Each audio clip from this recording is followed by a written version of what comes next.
A Bíblia fala que temos que ser imitadores de Cristo. E quem não tem Cristo, será que pode ser imitador dos cristãos? Fiquei pensando.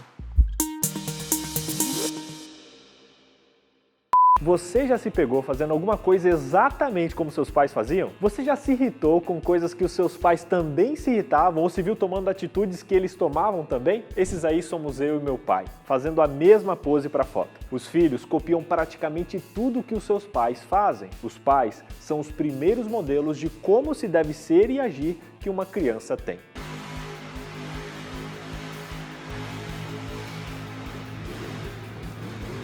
E olha, isso não se restringe apenas aos pais e familiares não. Aquelas pessoas que são obcecadas por celebridades, por ícones culturais, muitas vezes se veem agindo, dizendo, fazendo coisas iguais a essas pessoas. De fato, a gente não imita somente pessoas, mas também somos inconscientemente influenciados por tudo que gira ao nosso redor. A moda, as tendências, a linguagem, a mídia, a música, a arte e a lista continua. E como cristãos, será que estamos imitando o nosso exemplo maior, Jesus Cristo? Não sei. Calma, calma. Você já vai descobrir como fazer isso através do texto bíblico dessa semana, que está em Filipenses, no capítulo 3, verso 12 a 21. No verso 17, Paulo dá um conselho top, que para mim é a principal definição bíblica do que é discipulado. Ele diz: irmãos, sejam meus imitadores e observem os que vivem segundo o exemplo que temos dado a vocês. Eu acho esse texto incrível.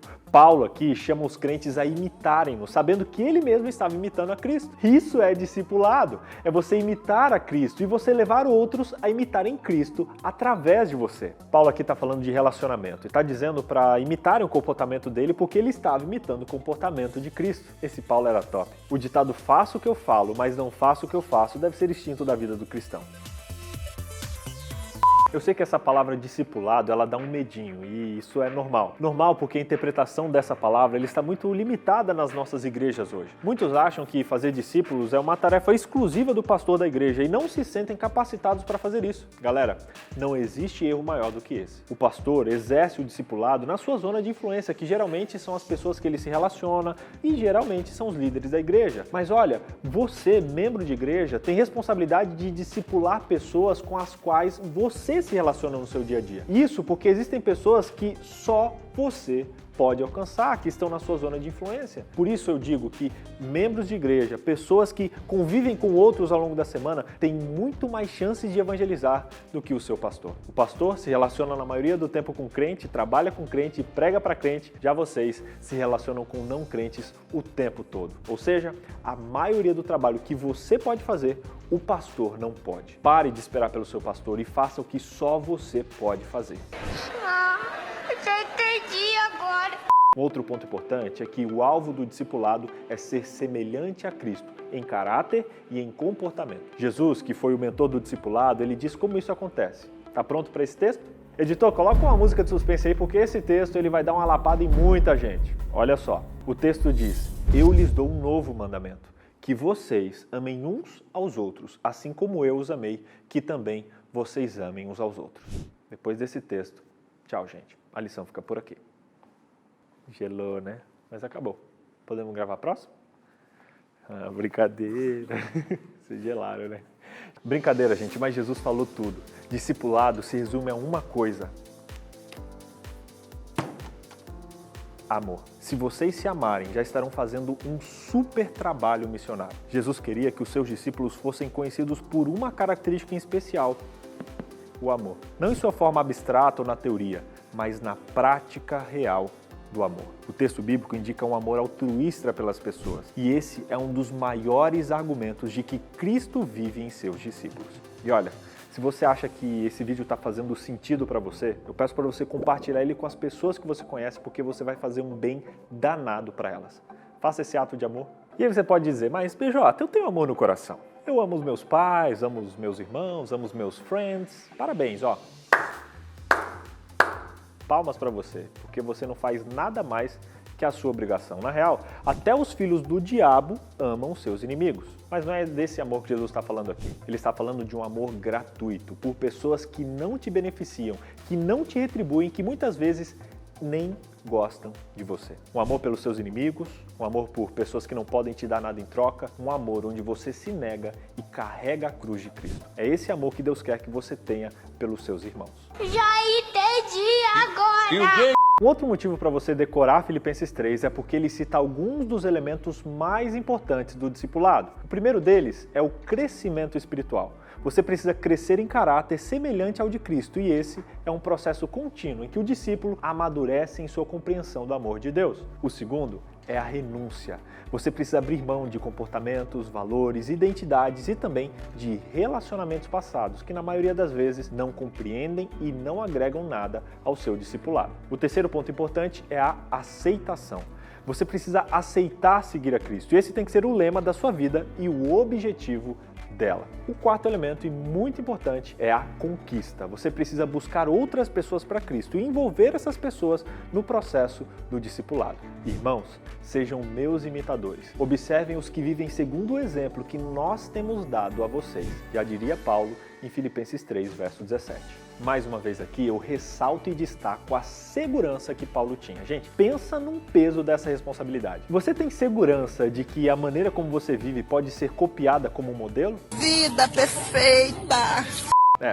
Não precisa ser tão perfeita assim, mas tenha isso em mente. Você precisa ser copiado, reproduzido nas outras pessoas para que o discipulado ocorra. E uma pergunta legal que eu quero te fazer é: qual dessas 4 características do discipulado você acha mais difícil colocar em prática na sua vida? Crescer constantemente, renunciar às próprias vontades, se comprometer a seguir a Cristo ou pregar para outras pessoas? Comenta aqui embaixo. Resumindo, os discípulos estão constantemente crescendo, amando, negando a si mesmo e conquistando pessoas para Cristo. Você também deve fazer o mesmo. Só pra quem pode, meu amor. Todo mundo pode, basta querer. Quem participa de comissão de igreja deve saber que o assunto que mais causa discórdia é sobre o evangelismo. Existem 2 grupos predominantes nas reuniões. O primeiro é os que acham que a missão externa, o evangelismo, só pode ocorrer depois que a missão interna, a edificação dos membros, tiver acontecido. Um segundo grupo acha que não, a gente tem que começar evangelizando, alcançando os de fora, para assim edificar os de dentro. Os que enfatizam a missão interna da igreja destacam a edificação na fé, o ensino, a espiritualidade e a santificação dos seus membros como uma prioridade. Qual desses 2 grupos está certo? Na verdade, é um ciclo onde a igreja precisa estar alimentada para poder alimentar a comunidade. E ao mesmo tempo, quando ela alimenta a comunidade, ela é alimentada também. Ou seja, quando a igreja serve, ela cresce. E quando a igreja cresce, ela serve. Um colabora com o outro. Nenhum vem antes, outro vem depois, não. Ambos ocorrem em paralelo. Mais claro ainda, se você está envolvido com a igreja, você vai se animar para espalhar o evangelho. Ao mesmo tempo que você ver o evangelho sendo espalhado, você vai querer se envolver mais com a igreja e se animar espiritualmente. Quanto mais alguém se esforça para explicar a palavra de Deus aos outros, com amor pelas pessoas, mais clara ela se tornará para ele próprio. Quanto mais usarmos o nosso conhecimento e exercitarmos as nossas habilidades, maior conhecimento e capacidade teremos. Percebe? Pregar a palavra de Deus para outros nos aumenta o conhecimento e se torna algo útil para o nosso próprio crescimento espiritual. O cuidado com os membros não pode ser desenvolvido sem treinar e equipar uns aos outros para se envolverem na conquista de pessoas para Cristo. Não existe edificação da igreja sem evangelismo, nem evangelismo sem edificação da igreja. O discipulado é um processo contínuo que começa antes do batismo e prossegue após o batismo e leva o discípulo a se tornar cada vez mais parecido com Jesus. Eu não entendi o que ele falou. Ellen White completa dizendo: quando pessoas se convertem, coloque-as para trabalhar imediatamente. E ao trabalharem segundo a sua capacidade, elas se tornarão mais fortes. É enfrentando as influências antagônicas que somos confirmados na fé. Quando a luz brilha em seu coração, espalham elas os seus raios. Ensine aos recém-convertidos que devem manter comunhão com Cristo, serem suas testemunhas e tornarem-no conhecido a todo mundo. Ou seja, o seu envolvimento com a igreja, com as missões e com outras coisas espirituais vai ser o combustível para fortalecer a sua fé e a sua permanência na igreja. Quantas pessoas não abandonaram a religião porque se cansaram da rotina de ir para cultos e voltar para casa? Você mesmo pode deixar de ver sentido no que está fazendo e tende a abandonar essa tarefa. Você talvez sinta agora que está perdendo o seu tempo. Deixa eu te falar uma coisa. Esse tipo de pensamento é colocado por Satanás para que você desanime das coisas de Deus. Quanto mais você se envolve, menos espaço ele tem para te desanimar. Por isso, se envolva tanto na missão interna quanto externa. Na real, ambas são a mesma coisa. Resumindo então, primeiro, seja um imitador de Cristo. Segundo, tenha uma vida que é um modelo para quem não conhece a Cristo. Terceiro, ame quem não pode retribuir esse amor. Quarto, faça evangelismo dentro e fora da igreja. A igreja precisa de tanta ajuda hoje. Ninguém ali, com exceção do pastor ou de um outro, é pago para planejar todas as programações especiais e o evangelismo que você participa. Como pastor, eu sei como é difícil. Eu vejo muitos líderes tendo dificuldade para dividir as tarefas porque poucas pessoas querem ajudar. Muitos não querem se envolver. Você não precisa estar lá no púlpito para se envolver na missão da igreja. Você pode ajudar nos bastidores, nos ministérios, na escola sabatina. Tem tanta coisa para você ajudar. Faça a sua parte.